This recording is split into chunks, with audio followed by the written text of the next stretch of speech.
ADHD를 가진 많은 분들이 책을 줄줄 읽는 것을 굉장히 어렵게 생각하십니다. 책을 꼭 꼼꼼하게 차례대로 그리고 좌에서 우로 읽어야 할까요? 오늘은 책을 좌에서 우로 읽는 방법이 아닌 뒤죽박죽 읽는 뒤죽박죽 읽기에 대해서 알아보도록 하겠습니다. 첫 번째, 1회독. 보고 계시는 책은 EBS 국어 독해의 원리의 가장 첫 페이지입니다. 1회독에서는 가장 상단에 있는 이 제목, 즉 상위 개념만 보고 넘어갑니다. 인물에 대해 파악하라 라고 되어 있네요. 이때 주의할 점은 문장이 아니라 키워드만 파악하고 넘어가야 한다는 것입니다. 인물에 대해 파악하라를 다 기억하려고 하지 마시고 인물만 기억하고 넘어가면 됩니다. 챕터 2입니다. 갈등과 전개 양상을 파악하라. 여기서도 마찬가지로 키워드만 짚고 넘어가겠습니다. 이때 키워드가 갈등, 전개 양상 두 개가 보이는데요.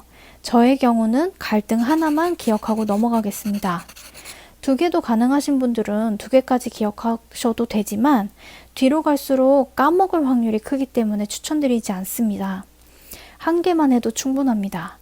2회독, 3회독 때 점점 더 확장시키면 됩니다. 결국 모든 내용을 다 머릿속에 넣을 거니까 공부 안 하고 지금 넘어간다고 해도 불안해하지 마시고 천천히 따라와 주시면 되겠습니다. 챕터 3입니다.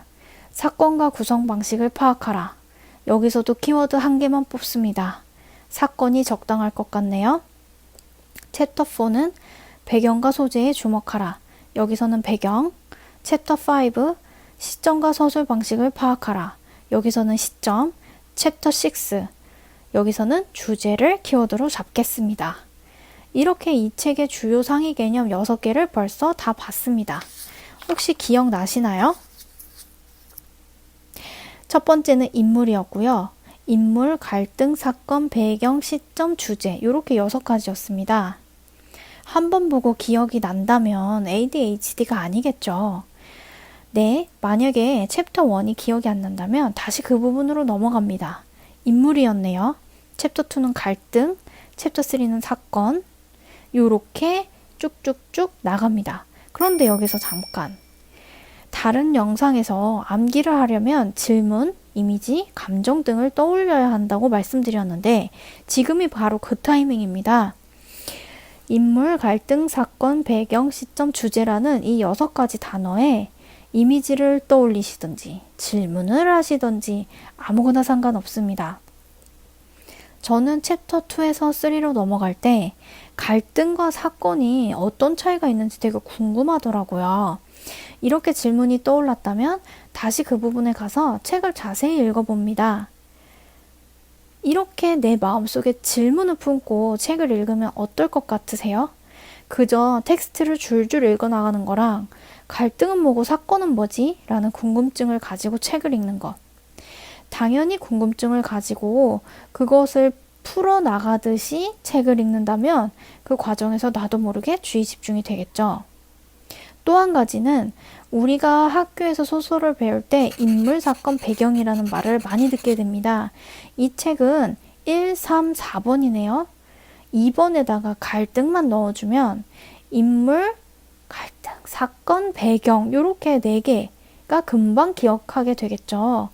나머지는 시점과 주제이니 나의 배경 지식이나 아무 상상하기를 활용해서 6개를 마무리해 줍니다. 여기까지가 1회독이었습니다. 챕터 2, 2회독. 우리 오늘 영상의 주제는 뒤죽박죽 읽기였습니다. 다시 첫 페이지로 돌아옵니다. 이제 본격적으로 책을 읽어볼 건데요. 그렇다고 해서 옛날 방식처럼 좌에서 우로 읽으시면 안 됩니다. 위에서 아래로 읽을 것입니다. 내용을 보니 인물을 4개로 분류해놨네요. 아니, 인물을 구분하는 기준이 4개씩이나 된단 말이야? 이렇게 감정 부여하기 한번 해주고요. 내가 아는 인물을 구분하는 기준은 그 영화나 드라마 봤을 때 주인공이랑 주변 인물이 있었는데 그런 방식도 여기에서 적용이 될 수 있을까? 요렇게 질문하게 한번 해주고요. 주인공과 주변 인물로 나누는 방법은 여기 보니까 2번에 중요도에 따라 나누는 방법이었네요. 그럼 나머지 3개는 뭘까요? 역할, 그리고 중간에 성격이 변화가 되는지 안 되는지, 그리고 어떤 성격인지에 따른 기준이었습니다. 소설의 가치관과 같다면 주동인물, 소설의 가치관과 특정 인물의 가치관이 반대된다면 반동인물, 이렇게 되는 것이죠. 예를 들어서 춘향이는 정절을 지키려고 했기 때문에 춘향전에서는 주동인물이 되고, 그것과 반대되는 생각을 가지고 있는 변사또가 반동인물인 거겠죠. 어쨌든 오늘은 국어에 대한 내용은 아니니까요. 여기까지만 하고 넘어간다고 치고, 챕터 2에서는 갈등이 키워드였죠. 갈등은 2개로 나뉜다고 되어 있네요. 내적 갈등과 외적 갈등이군요. 챕터 3에서는 사건이었습니다. 여기서는 갈등과 사건의 차이가 한눈에 이렇게 알아보게끔은 설명되어 있지 않네요. 일단 넘어갑니다. 대신에 발단, 전개, 위기, 절정, 결말이라는 5단계가 있다라는 정도만 알고 넘어갑니다. 이렇게 챕터 6까지 해줍니다. 3번째, 3회독. 이번에는 조금 더 꼼꼼하게 읽습니다. 책에 예시까지 친절하게 쓰여 있기 때문에 이해가 쉽습니다. 게다가 우리 머릿속에 고전산문에 대한 뼈대 6가지가 이미 세워져 있기 때문에 줄글을 읽는 것이 조금 쉬워졌을 겁니다.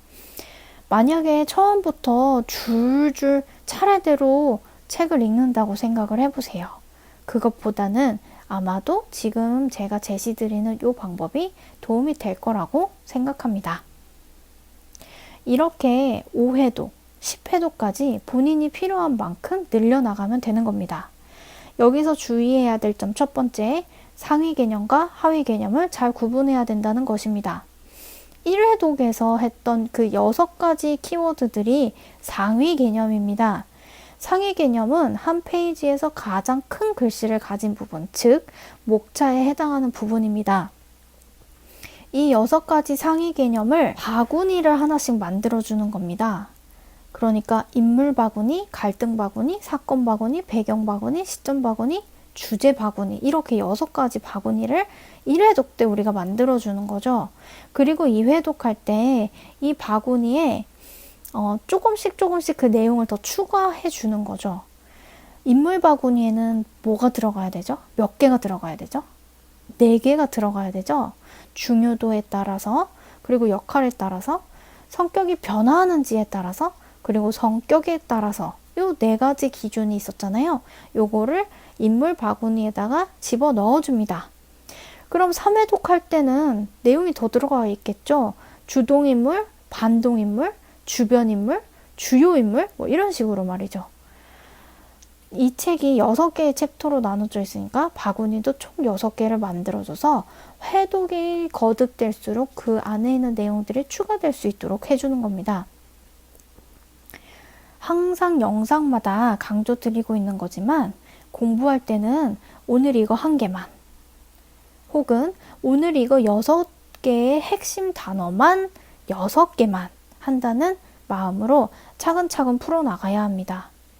흔히들 많은 학생들이 교과서를 펴면 첫 장부터 끝까지 꼼꼼하게 머릿속에 모든 걸 다 넣고 간다는 것을 목표로 읽어나가는데, 많은 전문가들이 숲을 먼저 보고 나무를 보아야 한다고 말을 하죠. 그리고 이런 방식으로 공부 방법을 잡아야 성취감을 느끼면서 조금씩 나도 모르게 집중하는 나의 모습을 보게 될 수 있을 것입니다. 오늘 영상은 여기까지입니다. 궁금하신 것 있으면 댓글로 남겨주세요.